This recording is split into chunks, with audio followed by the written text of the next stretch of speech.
Happy evening to everyone. Hi. What's up? It's Michael from BroJMR. Obviously, because you're seeing us sitting on the couch, and if you watch our reviews and all that other crap that we make, then you know what you're getting into. So this is What's in the Bag, episode 15. Brought Jonathan along because he actually bought almost every single thing that's going to be featured on this issue. And I figured it'd be better just to have him talk about it because he can tell you why he got it and blah blah blah and stuff and junk and lottie dottie. I went a little bit overboard the past couple of weeks. Speaking of, it's the 25th of July for reference. Yep. And this is episode 15. Wow, 15 X V. Something like that. Blah, blah, blah. Why am I playing with your knife? I don't know. Why are you throwing my fucking knife around towards the trash can? I'm Shit just like that. getting it out of the way so I don't, play with it. So yeah, we got a bunch of stuff. Yeah. So, you want to talk about some of your stuff, or I'll just go? I'll go. I don't care. Alright, first thing is, X-Men Days of Future Past. Rogue Edition. Sorry, the light's really bad in here, so I can't tell if you're seeing this or not. So, Days of Future Past, the Rogue cut. Basically, what was it? 18 extra minutes put back in. Yeah. So with the storyline of Rogue added back in, which they cut for the theatrical version of it, and I haven't watched it yet. Maybe he can enlighten you on if it was really that much better. Obviously, of course, because it's Rogue and Anna Paquin is bad freaking A. It's okay. The addition of Rogue was interesting, to say the least. It was a little bit more accurate to the comic book because she's actually the one that has the power to send people back in time in the comic book. And they passed it on to Kitty Pryde in Days of Future Past, so it was a little bit more accurate. It was good. I liked it. I'm not sure that it's totally... it's not necessarily worth... I don't know. I don't know how to explain it, but it's good. I liked it. There was a few minutes more with Quicksilver, so that was really cool because he stole that movie. You know, so, yeah. And when I bought this, I was like, awesome, I'm going to replace that regular boring old copy of X-Men Days of Future Past with the cool version. But no, I realized that I had already bought the Trask Special Edition, which is the awesome packaging that's got the 3D copy of it and all kinds of this stuff, which I didn't even showcase because I wasn't doing this at the time. It's got I don't even know what the hell these things are. They're like character cards. Character cards. Yeah.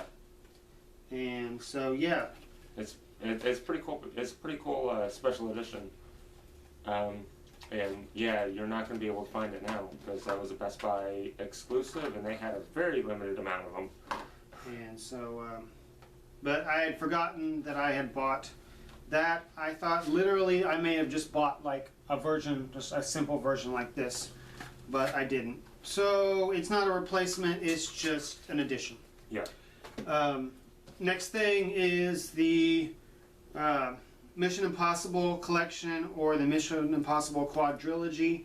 It's got all 4 Mission Impossible movies on it that have been released so far, plus a free ticket or $8 off to see Rogue Nation when it comes out in what, 7-8 days?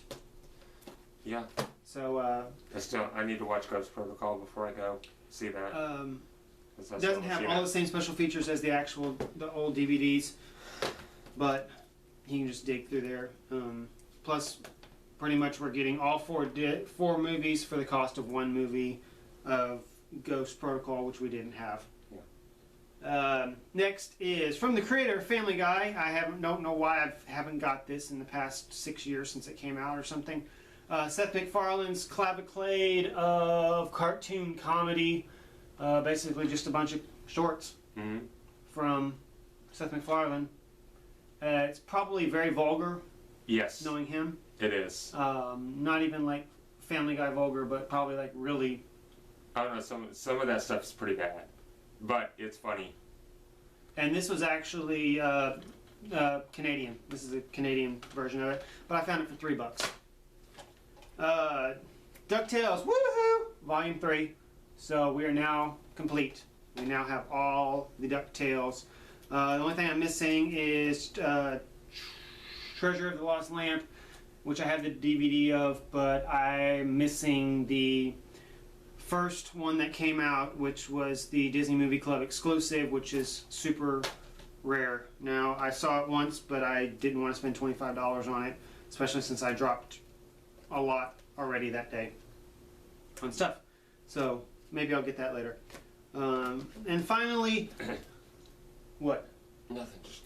Finally, is this everything? Is this the whole series? Yeah. A whole series of Darkwing Duck, Volume 1, Volume 2, which Jonathan particularly liked. I don't really remember it too much. I was more of a DuckTales and Chippendale fan. I loved me some Darkwing Duck. Darkwing was awesome. Darkwing was the best there was. That's all there was to it, in my opinion. So one thing we're missing, I think, is Tailspin, and we're not sure if we're going to get Tailspin or not. And did we get all the Chippendales as well? yeah, there's only 2. Okay, then yeah. So Disney Afternoon is almost complete. What's next? I don't know. Do you want to talk about special editions or save No, those? we'll save this. We'll save special editions. All right. I guess I'm up. It Follows. I've been pretty highly recommended this one. Apparently it is the best horror movie in over a decade. I'm not sure that I agree with that. And Who the hell said that?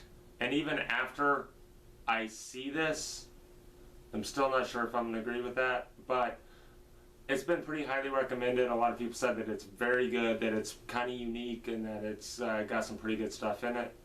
So Bloody Disgusting calls it the scariest movie of 2015, which I don't understand because 2015 is not over yet. And who the hell is Boing Boing? I don't know. Why is he saying it's the best horror movie in over a decade? I call shenanigans on that. And what does shenanigans mean? Well, shit. Bullshit. Yep. Ex Machina. Cannot recommend this movie high enough. Dead serious. This is a movie that I will be talking about for years to come. It was so good. It was so twisted.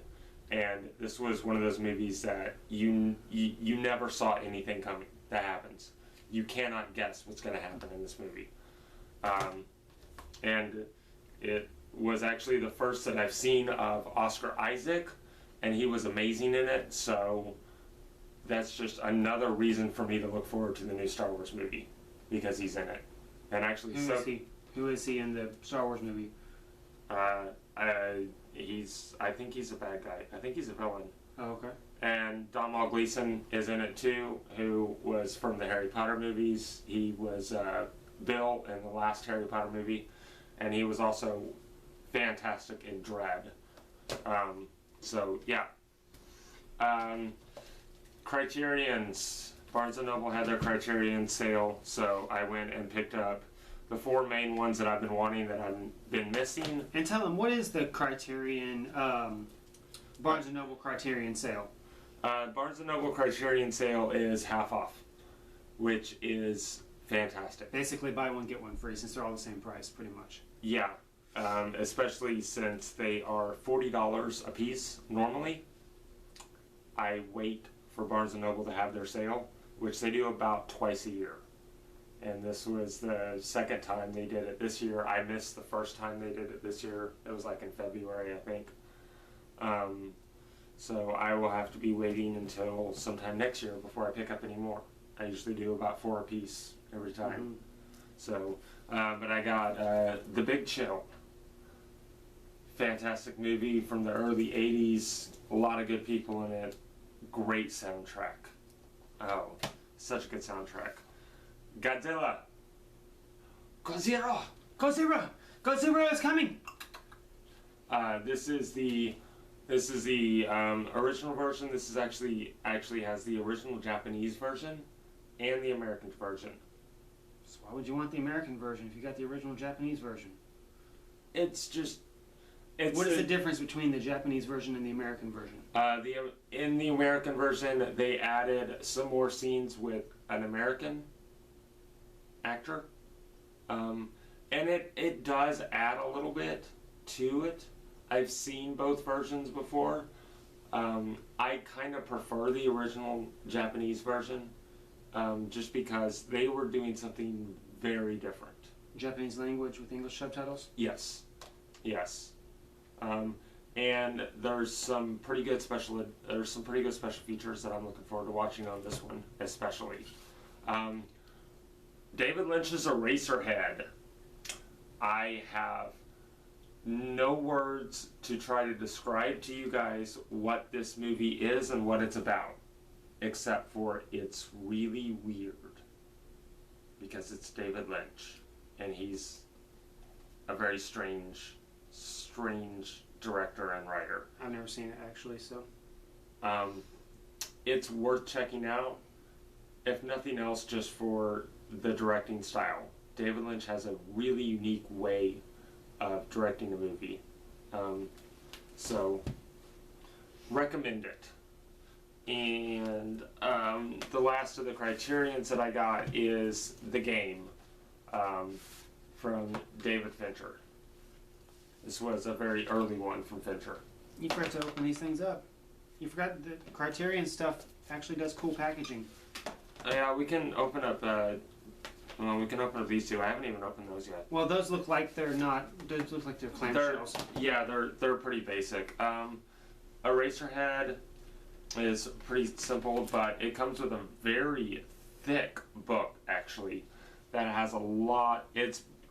This book is basically an interview with David Lynch, and it's just all about the making of the movie, some behind-the-scenes photos. It's pretty cool. I'm looking forward to reading it, actually.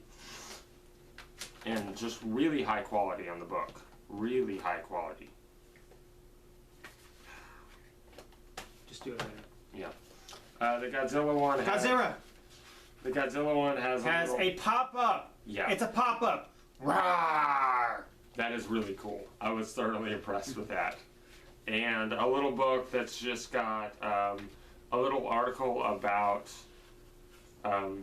Godzilla, and it also talks a little bit about the kind of the state of the world at the time, called Poetry After the A-Bomb. Again, I have not read all this yet. I'm looking forward to it. I'll be reading it as I'm watching. I thought that was a poster. No. Well, no, because you're going to need to be reading the movie, so you're going to need to pay attention because you have to read the movie. Yeah, I'm pretty good at multitasking. So, I also picked up Panic Room. Early 2000s movie. Jodie Foster, young Kirsten Stewart, one of her earlier roles. Really great movie, also by Fincher. And Gone Girl, again, David Fincher. You may notice a pattern.